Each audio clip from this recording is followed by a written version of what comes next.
Ma'am வணக்கம் ma'am. வணக்கம். உங்க பேர் சொல்லுங்க மேம்.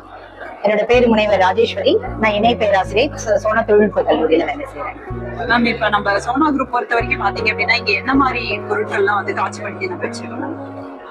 இங்க பாத்தீங்கன்னா உங்களுக்கு தெரிஞ்சிருக்கும், சோனா தொழில்நுட்ப கல்லூரி நிறைய விதத்துல மக்களுக்கு பயனுள்ள விஷயங்களை செஞ்சுட்டு வருது.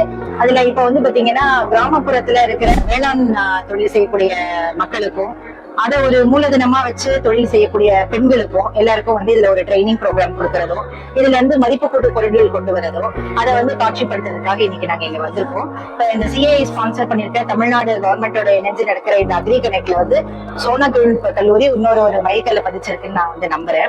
ஏன்னு பாத்தீங்கன்னா ஏற்கனவே நிறைய ப்ராஜெக்ட் கவர்மெண்ட் ஃபண்ட் பண்ணக்கூடிய ப்ராஜெக்ட்ல எல்லாம் நம்ம அதை பயன்படுத்தி இருக்கோம்.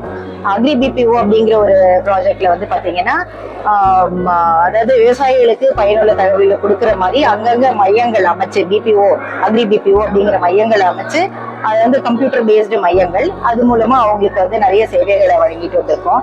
அதே மாதிரி விமன் டெக்னாலஜி பார்க் அப்படின்னு சொல்லிட்டு பெண்களை ஒரு தொழில் சார்ந்த விஷயங்களை ஈடுபடுத்துறதுக்காக கொண்டு அதுல பாத்தீங்கன்னா சோலார் ட்ரையர், அதுல ப்ராசஸ் பண்ணக்கூடிய பொருட்கள் இதெல்லாம் வச்சு பண்ணியிருக்கோம். அடுத்தது பாத்தீங்கன்னா இப்ப டிஎஸ்டி ஃபண்ட் பண்ணியிருக்கக்கூடிய சயின்ஸ் டெக்னாலஜி இன்னோவேஷன் ஹப் அப்படிங்கிற ஒரு ப்ராஜெக்ட் மூலமா நம்ம என்ன பண்ணிருக்கோம்னா ஒரு பெரிய இண்டஸ்ட்ரி மாதிரி செட் பண்ணிருக்கோம். பாத்தீங்கன்னா இன்னைக்கு நிறைய மக்கள் சிறுதானியத்தை நோக்கி பயணம் பண்றாங்க. அதனோட அது நிறைய உடலுக்கு ரொம்ப சத்து சேர்க்கிற வகையில இருக்கு.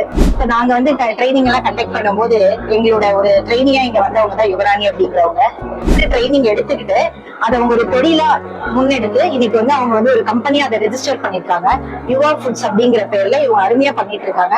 நிறைய ஆர்டர்ஸ் எல்லாம் எடுத்து குழந்தைங்களுக்கு அந்த மாதிரி அந்த சிறுதானியத்துல லட்டு, முறுக்கு இந்த மாதிரி ஸ்நாக்ஸ் எல்லாம் செஞ்சு கொடுத்துட்டு இருக்காங்க. அதுவும் இல்லாம இன்ஸ்டன்டா பாயசம் மிக்ஸ் இதெல்லாம் செய்யறாங்க. மக்கள் இதை எப்படி சமைச்சு சாப்பிடுறது அப்படிங்கிற ஒரு கவலையே இல்லாத அளவுக்கு இந்த ப்ராடக்ட்ஸ் எல்லாம் தயார் பண்ணிருக்கோம். எஸ்டி ஹப் ப்ராஜெக்ட் அப்படிங்கிறது ஒரு முக்கியமான ஒரு மைல்கல் எங்களோட சோனா கல்லூரிக்கு கிடைச்சதுல. அதனுடைய பிரின்சிபல் இன்வெஸ்டிகேட்டர் பாத்தீங்கன்னா முனைவர் சத்யபாமா அப்படிங்கிறவங்க தான். அவங்க அழகா இந்த ப்ராஜெக்ட்ல என்ன நம்ம சமுதாயத்துக்கு பெனிஃபிட்டா கொடுக்க முடியும், என்ன மக்களுக்கு எப்படி போய் ரீச் ஆகும் அப்படிங்கிற வகையில இந்த ப்ராஜெக்ட எடுத்துட்டு வந்தாங்க. அது அன்னைக்கு போட்ட அந்த விதை தான் இன்னைக்கு இவ்வளவு பெருசா இது வளர்ந்துருக்கு. இதுக்கு எங்களுக்கு ரொம்ப சப்போர்ட்டிவா இருந்தவங்க எங்க காலேஜ் பிரின்சிபல், எங்க மேனேஜ்மெண்ட் எல்லாருமே எங்களுக்கு ரொம்ப உறுதுணையா இருந்தாங்க. அவங்களுக்கு இந்த நேரத்துல நாங்க நன்றி தெரிவிச்சுக்கிட்டு இருக்கோம்.